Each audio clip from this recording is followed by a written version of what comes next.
जय माता दी। आज मैं एक गारी गीत गाने जा रही हूँ। अच्छा लगेगा तो लाइक शेयर कमेंट जरूर करना। समधी तो हर बहिन छिनार बाजार घूमे साइकिल से। समधी तो हर बहिन छिनार बाजार घूमे साइकिल से।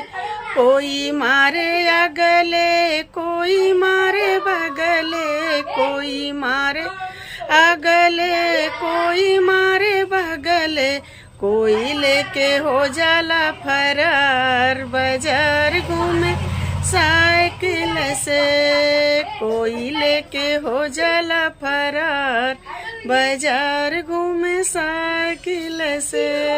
दुल्हा तो हर दीदी छिनार बाजार घूमे साइकिल से। अगुआ तो हर बहिन छिनार बाजार घूमे साइकिल से।